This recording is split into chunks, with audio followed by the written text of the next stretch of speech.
In a world where I thought love was a language I'd never speak, his words, "Would you consider going out with me?" struck a chord I never knew I had. I stared blankly at Jude, stunned by his bold invitation. Me, the office recluse, being asked out by one of our most personable clients? It seemed unfathomable. "I know this seems out of the blue," he continued with a warm smile, "but I've wanted to get to know you better for a while now. You intrigue me." I felt my cheeks flush as I scrambled for words. My instinct was to politely decline and retreat to my safe solitary office, but something in his gentle eyes chipped away at my guarded facade. I'd love to," I managed, the words escaping before I could overanalyze their implication. His face lit up with pleasant surprise. "Yeah, great. Are you free Friday night?" I nodded, suddenly feeling shy as scattered memories of high school dances and my college roommates' many suitors flashed through my mind. My scant romantic history felt woefully inadequate preparation for an evening alone with Jude. As we exchanged numbers, planning the location and time, apprehension and excitement dueled within me. I had always admired Jude from afar, drawn to his affable confidence and easy charm. But I never imagined his interest would extend to someone like me, the office introvert who preferred headphones and spreadsheets to happy hours with colleagues. That Friday evening, I agonized over my outfit, changing 3 times before settling on a simple black dress and heels. I barely recognized my reflection, a far cry from the jeans and blouses I lived in at the office. As the Uber approached the restaurant, my nerves kicked into overdrive. "You can do this," I told myself. "Just make conversation." I was greeted by the scent of grilled meat and raucous laughter as I walked through the doors. The buzz of a Friday night crowd set my anxiety on edge. But then I spotted Jude waving at a small table nestled in a quiet corner. His smile eased my tension. "You look beautiful," he said, pulling out my chair. I lowered myself down, smoothing my dress self-consciously. "This place is really nice. Do you come here a lot?" I asked. As we fell into casual banter about local restaurants, my nervousness gradually gave way. Jude's presence was disarming, engaged but relaxed, funny but thoughtful. Our conversation drifted seamlessly from work to hobbies to childhood memories over steak frites and wine. I barely touched my food, too caught up in his entertaining stories to think about eating. Jude jumped from topic to topic with enthusiastic ease, while I mainly listened, interjecting occasional questions or reactions. Despite my tendency to avoid eye contact, I found myself stealing glances at his bright amber eyes as he spoke. After the plates were cleared, Jude glanced at his watch. "I didn't mean to keep you so late. I know it's a work night." "Oh, that's okay," I said quickly. In truth, I had barely noticed the passing hours in his company. As we walked out to catch our Ubers, Jude gently brushed his hand against mine. The subtle contact sent a spark through my skin. "I had a wonderful time, Alara," he said softly. "Would you want to go out again next weekend?" I nodded, suddenly unable to find my voice. As my Uber pulled up, Jude leaned in, planting a delicate kiss on my cheek. "Good night," he whispered before turning to leave. I watched him disappear into the night, my fingers touching the spot his lips had grazed. The chord he struck within me now hummed with new life. I knew in that electric moment that my world would never be the solitary place it once was. Our bliss lasted only a few short years before life threw its first major obstacle at us. Barely 2 years into our marriage, Jude's promising startup collapsed almost overnight, the victim of embezzlement by a duplicitous business partner. I still remember Jude's ashen face when he told me the news over the phone. "It's all gone, Alara. Everything." His voice cracked as he explained how his conniving co-founder had drained their accounts before disappearing without a trace. My heart ached for my kind-hearted husband, knowing how much blood and sweat he had poured into his company. I rushed to meet him, enveloping his slumped frame in my arms. "I'm so sorry, Jude," I whispered, holding him tightly. "We'll get through this. I promise." In the months that followed, we slowly adjusted to our new financial reality. The lease on our trendy apartment was not renewed. Designer brands and upscale restaurants were replaced with thrift stores and home cooking. Jude fell into a period of despair, struggling to pull himself out of bed most mornings, much less send out job applications. Eventually, our dwindling savings forced my hand. One late night, Jude came home to find me sitting solemnly at our kitchen table. "We can't avoid it anymore. One of us needs a steady job with benefits, I said gently. Jude stared at the floor silently before sinking into the chair across from me. I know, he finally replied, his voice laced with shame. I'm trying, Alara. These past few months have been difficult. I reached for his hand reassuringly. Let me job hunt for a while. My background may make it easier for me to find something quickly. Though it wounded his pride, Jude eventually conceded. Within a few weeks, I leveraged my financial analysis skills into a mid-level position at a thriving corporation. Meanwhile, Jude half-heartedly submitted applications, his enthusiasm still dampened. Upon receiving my first paycheck, I surprised Jude with dinner at our favorite upscale restaurant, but instead of delighting him, the extravagant evening seemed to underscore his feelings of failure. We can't afford this, Alara, he said sullenly, eyeing the polished surroundings. Not on an administrative assistant's salary. Stung by his thoughtless words, I bit my tongue to restrain a retort. Later, I tried gently broaching his comment, but Jude refused to discuss it further. As I drifted to sleep that night, an uneasy feeling stirred within me. The dynamics of our relationship were shifting, but to what end I did not yet know. Over the next year, Jude cycled through short-lived contract jobs while my career advanced rapidly. Each of my promotions and pay raises seemed to drive the wedge between us in deeper. Pleasant dinners would suddenly flip into moody silences if I mentioned work. Offhand comments about my lucky break stung. But Jude's biggest blow came on the heels of my latest achievement, a senior manager role that nearly doubled my prior income. I arrived home thrilled to share the good news, only to find Jude pacing angrily. I can't keep doing this, he erupted before I could even speak. Watching you succeed so effortlessly while I flounder. Why did I bother with college when you make twice my income without even trying? I stood speechless, stricken by his verbal attack. Jude, that's not fair, I finally responded, fighting back tears. My job requires 80-hour weeks and extensive travel. You know I would happily trade places. Oh, please, he scoffed. You love the fancy office and business trips. Don't pretend this hasn't been the best thing that ever happened to your career. As his cruel words echoed through our silent apartment, an image of the gentle man I married flickered in my mind. The man now standing before me, twisted by envy and pride, felt like a stranger. My heart broke realizing the Jude I loved may be gone forever. The months following Jude's outburst dragged on, our relationship strained by unspoken hurts. My demanding job kept me traveling frequently, leaving little time to mend the widening rift between us. During a rare extended stay home, I was surprised to find a sharply dressed Jude waiting with 2 glasses of wine when I returned one evening. Congratulations are in order, he declared, handing me a glass. I started a new position today, at Richardson Financial.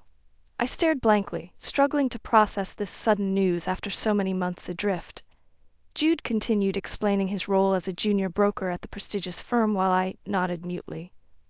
This is wonderful news, I finally managed. What prompted you to apply there specifically? Jude refilled our glasses, his mood buoyant. I realized I couldn't sulk forever, and I know Richardson was on your dream company's list from business school. I detected an unspoken message in his pointed remark. By choosing a firm I admired, perhaps Jude hoped to prevent any envy on my part. I brushed the implication aside, focusing on my relief at this positive development. Over celebratory pasta, Jude enthusiastically outlined his plans to quickly climb the corporate ladder. I smiled encouragingly, though uncertainty lurked at the back of my mind. Jude's checkered employment history left me skeptical of his staying power in the notoriously cutthroat environment, but I kept silent, not wanting to dampen his fledgling confidence. Well, I'm off to bed, Jude said, kissing my cheek after dinner. 5 a.m. comes early when you actually have somewhere to be. I awoke the next morning to find Jude already gone. A quickly scrawled note on the counter wished me a nice day. As I surveyed the remnants of last night's feast, I felt a palpable emptiness. I longed for the days when lazy Saturday mornings meant lingering in bed together before tackling chores or enjoying leisurely brunch dates. Over the next few months, Jude and I mostly passed like ships in the night. My global travel increased substantially with a major product launch, leaving me perpetually jet-lagged. Meanwhile, Jude rapidly advanced at Richardson Financial, regularly working 12-plus-hour days. We traded quick voicemails and the occasional takeout dinner, too exhausted for meaningful interaction. But slowly, our financial state improved with Jude's rising income. We moved into a more spacious apartment closer to Richardson's headquarters. Jude leased a shiny BMW to match his new professional persona. My pay bumps had bought us time, but now Jude's earnings afforded us true stability. I noticed small changes, too. Jude's expensive haircuts, new custom-tailored suits, and sudden golf habit with the guys from work. During my fleeting visits home, Jude entertained me with amusing corporate stories, though names and context often blurred together. "Richardson sure keeps you busy, I commented one night after Jude dismissed a call from a colleague. "Yeah, it's non-stop, but that's life in this industry," he replied. As he detailed his latest high-profile case, Jude's face glowed with vigor and pride. The shadow of resentment and defeat I had watched haunt him these past years finally lifted. My husband had returned, though in an unexpected form. With our careers firmly stabilized and finances on the rebound, I optimistically hoped our marriage, too, could now begin healing. Surely this new upward trajectory marked the end of our relationship woes. Or so my naive heart believed at the time. But unbeknownst to either of us, an unpredictable storm brewed just over the horizon, one that would change the course of our lives forever. I quit. Jude's fork halted midair, a bit of egg dangling precipitously. "You what?" I took a deep breath, grasping my mimosa tightly. "I quit my job as of today." Jude slowly lowered his fork to the plate with a gentle clink. "I don't understand. Why would you quit without discussing it with me first?" "I know, I'm sorry," I replied. "It was an impulsive decision, but the timing felt right." I went on to explain my growing disenchantment with the corporate rat race, the endless slog of meetings and metrics, losing sight of any real purpose. And then an email landed offering me a lucrative freelance financial writing position. Before I could overthink it, I resigned. Jude rubbed his temple, processing this bombshell development. I braced myself for criticism over my rash choice. "Well, I support you," he finally said. "I know how miserable all that travel made you. Just promise you won't become some starving artist now," he added with a wink. I laughed, relief washing over me. "I make more per hour now than with a salary. We'll be fine." In my euphoria over dumping my corporate shackles, I failed to notice Jude's smile not quite reaching his eyes. Over the next few months, I settled happily into my new remote freelance role. The flexible schedule afforded me time to pursue photography and pottery classes, long-neglected passions. With Jude frequently working late, I cherished reconnecting with these creative interests. One evening while crafting a vase, Jude arrived home unusually early, and not alone. I turned to find an immaculately dressed elderly woman clutching his arm. "Alara, meet my mother Mara," Jude announced. "She'll be staying with us a while." I froze, struggling to process this unexpected guest now surveying my clay-splattered apron with thinly veiled disdain. Jude had never once mentioned his mother coming to visit, much less live with us. "Wonderful to meet you," I managed faintly. "How long exactly was a while?" In the uncomfortable days that followed, I learned Mara's husband had recently passed away after a long illness. According to Jude, the loss left her too fragile to care for their suburban home alone. I empathized with her grief, even as her imposing presence invaded our home. Mara scrutinized our apartment with pursed lips. The modern artwork, my orchid garden, Jude's beloved jazz vinyl collection. Everything seemed to offend her traditional sensibilities. Without asking, she rearranged furniture to allow proper flow, and stocked our kitchen with bizarre health concoctions. Worst of all, Mara's constant, unsolicited advice infuriated me. She critiqued my writing career as a flighty pastime, suggested I dress more modestly, and outright condemned the premarital intimacy Jude and I shared in our own home. I urged Jude to intervene about his mother's behavior multiple times, but he merely shrugged, responding, "It's just her way. She means well."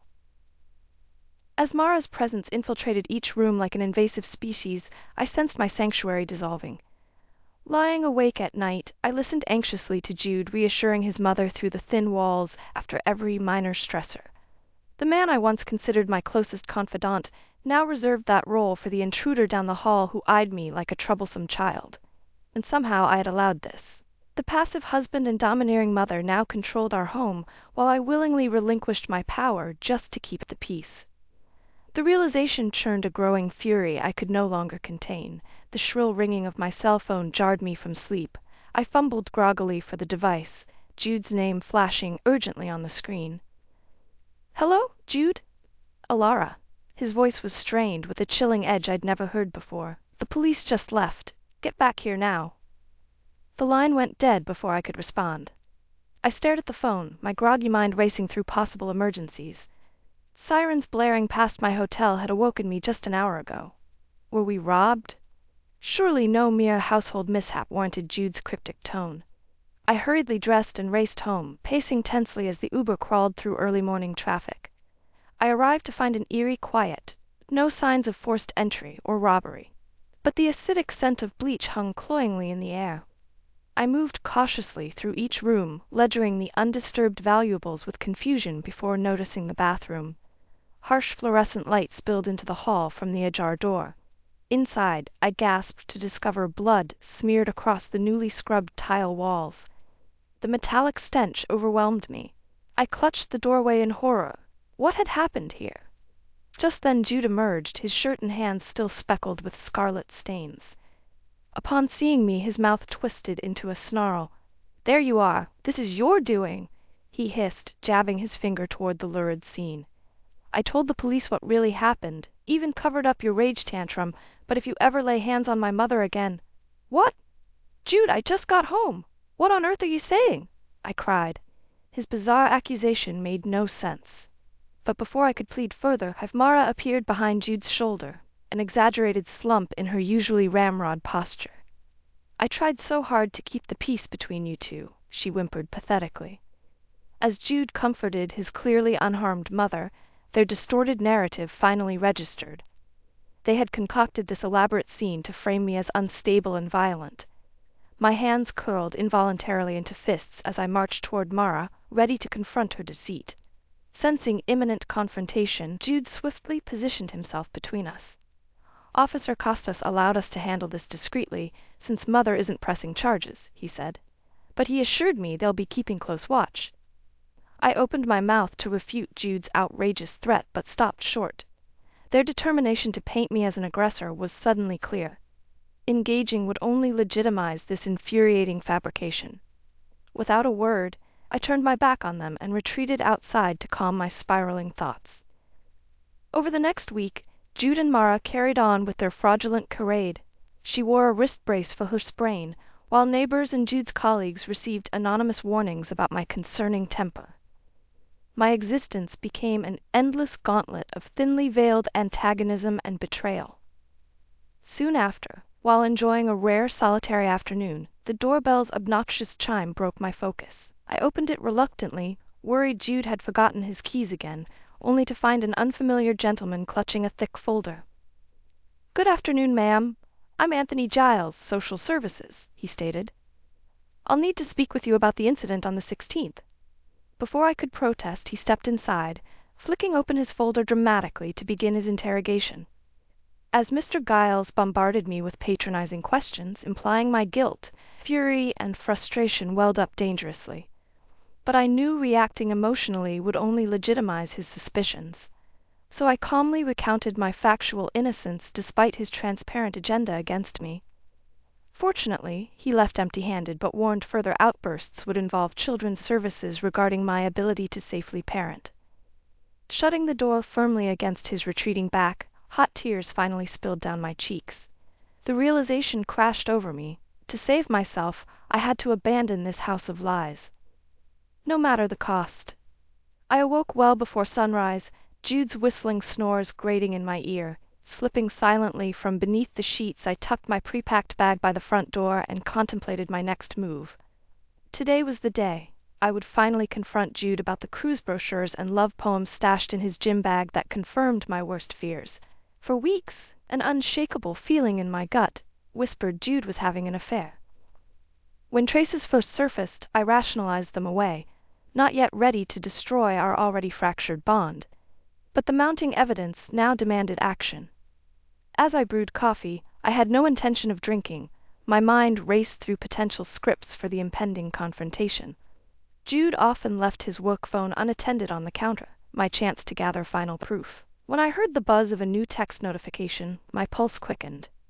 I tapped the phone gently, stomach churning as the lock screen preview exposed everything. Lurid messages from a contact named Lola Peach filled the screen, leaving nothing to doubt. As I scrolled in horror, hot tears spilled down my cheeks at the graphic descriptions of past rendezvous and enthusiastic plans for reconnecting post-cruise. In that moment, something severed deep within me. The tenuous threads still clinging to hope or denial now snapped entirely. I backed away from the damning device, resolve cementing. Today the pretense would end. I busied myself with mundane tidying, awaiting signs of life from the bedroom. Before long, Mara emerged scowling. News of my resignation last week from the volunteer board she convinced me to join had earned persistent cold shoulders. "Morning, Mara," I offered politely. Her responding sneer said everything. As she shambled off to the couch, Jude finally surfaced. I steeled myself for the showdown ahead. "Jude, do you have a minute to chat?" I asked as casually as possible. He glanced at his watch distractedly while gathering work items scattered around the kitchen. "Can it wait, babe?" "Big presentation today," came his dismissive reply. In the past, I would have uttered a timid, "no problem," before sending him off with a forced smile, but not today. "I'm afraid this can't wait," I said firmly, blocking his path. "We need to discuss your upcoming cruise and Lola Peach." I watched the color drain from his face. "What are you talking about?" he sputtered unconvincingly. "I don't know any Lo." "Save it," I snapped. Months of suppressed rage now roared loose. "I'm done with your lies. I saw the disgusting messages you left open on your phone. How long did you think you could keep screwing this whore behind my back?" His lips pressed into a rigid line. Before he could reply, an anguished wail erupted from the couch. We turned to see Mara stagger toward us, heaving with dramatic sobs. "I can't bear this cruelty," she cried. "Jude, she's set on destroying this family over pure fantasy." Jude rushed to comfort her, while casting me an icy glare that screamed, "How could you upset my mother this way?" In past arguments, Mara weaponizing her emotions could shame me into silence, but her histrionic meltdown only hardened my resolve now. Without another word to either of them, I stepped outside, slamming the front door with an earth-shaking finality. As my Uber sped away, I grasped the full reality of what I was fleeing, a pathological narcissist twisted by jealousy. Her weak-willed puppet son, so easily manipulated. Their toxic delusions threatened to subsume me completely. Well, not anymore. Today my emancipation began.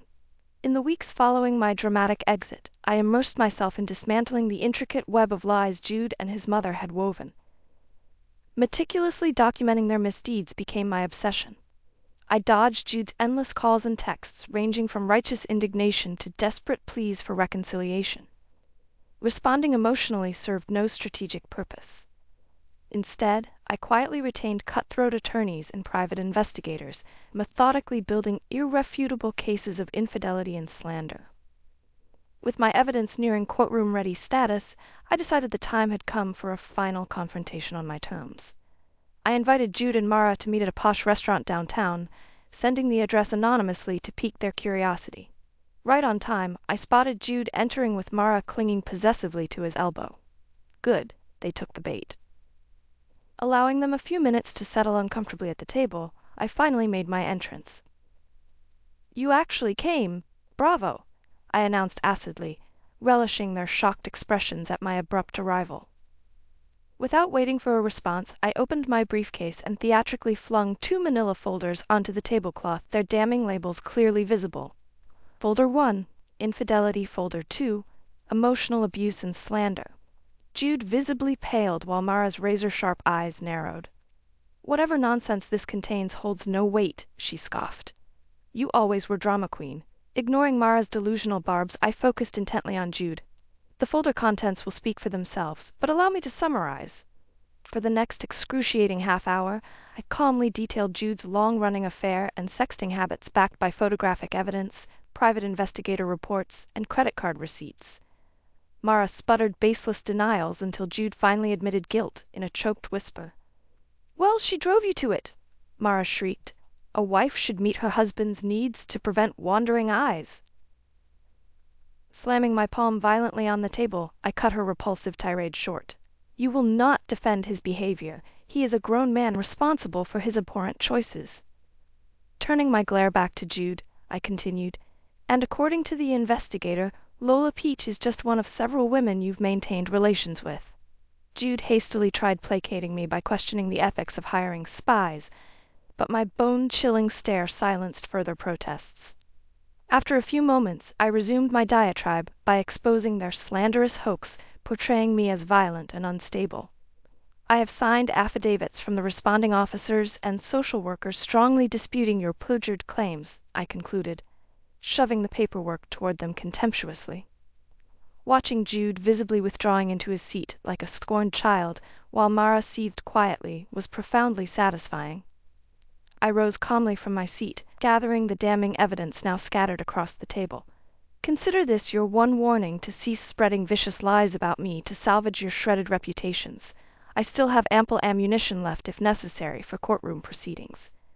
Leaving them speechless amidst the upended wreckage of secrets and lies, I strode briskly towards sweet freedom.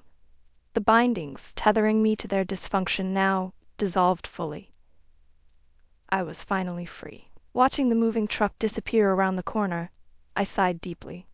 The bittersweet pang of signing the divorce papers just hours earlier still lingered, but any residual heartache faded, standing here on the curb before my very own food truck, its cheerful teal paint gleaming brightly in the afternoon sun. My hard-won independence never tasted sweeter. In the 18 months since I confronted Jude and Mara with their deceitful transgressions, much had changed. With an excellent attorney's help, I leveraged the extensive documentation of Jude's philandering against any sympathy for Mara's fictitious abuse claims. The judge took a dim view of their elaborate hoax and utter lack of remorse, as he deemed in the divorce proceedings. Stripped of his polished veneer before the court, Jude acquiesced quickly to my terms, eager to avoid further public scrutiny. The settlement awarded me full ownership of our lavish apartment and 75% of all remaining assets. Jude slunk away in disgrace to lick his wounds, Mara in tow. She had attempted clinging to false reconciliation promises, but I wouldn't be moved. In the quiet aftermath, I blossomed in solitude's fertile soil. My writing career flourished now that energy formerly spent tiptoeing around volatility could be channeled into professional and personal growth. I traveled widely, cultivated new friendships, and most importantly, I cooked. Having rediscovered my passion for fusing flavors during darker days, I began hosting pop-up dining experiences from our apartment. My culinary skills, coupled with charming hospitality, quickly attracted a cult following. Soon, devoted patrons clamored for my signature roasted duck confit tacos and cardamom creme brulee well beyond makeshift dinner parties. When the owner of a failing food truck approached proposing partnership, the universe seemed to align perfectly with my entrepreneurial visions. I invested a chunk of savings into revitalizing the charming little hut on wheels into a truly eye-catching mobile kitchen. Bold teal paint and twinkling string lights attracted droves of curious admirers from the outset, but perhaps most satisfying was discovering genuine romance unexpectedly. During my first promotional photo shoot for Alara's, I clicked instantly with the talented photographer Graham over sharing travel tales while scouting locations. Our coffees afterwards kindled into deeper connection. Unlike Jude's love bombing, Graham's affections grew steadily out of genuine compatibility and mutual respect. On our recent trip celebrating the new truck launch, Graham mused the stunning vineyard views looked ideal for a small, intimate vow exchange someday soon. My heart fluttered hearing this wonderful man, with no ulterior motives, speak so earnestly of our future together. Just then, my reminiscing was interrupted by the loud rumble of the first guest's arrival, my dear friend and unofficial catering assistant, Eva. She had proven an invaluable pillar of support when other fair-weather friends scattered after my dizzying descent from corporate executive's wife to scandalous tabloid feature. I embraced her warmly. "Well, no backing out now," I joked. "Did those glowing Instagram stories I sent over pique your interest? Are you kidding? I've been craving duck tacos all week after that preview." She laughed. "Now stop keeping me from that sublime food and go wow all these strangers." Grinning broadly, I fired up the grill with infectious enthusiasm. Tonight marked the genesis of my hard-won new existence, one defined not by toxic gazes or dancers hiding in the wings waiting to step on broken dreams. Instead, possibility and autonomy shone brightly, their rays feeding seeds for whatever rich future I chose to cultivate next. One scrumptious taco at a time.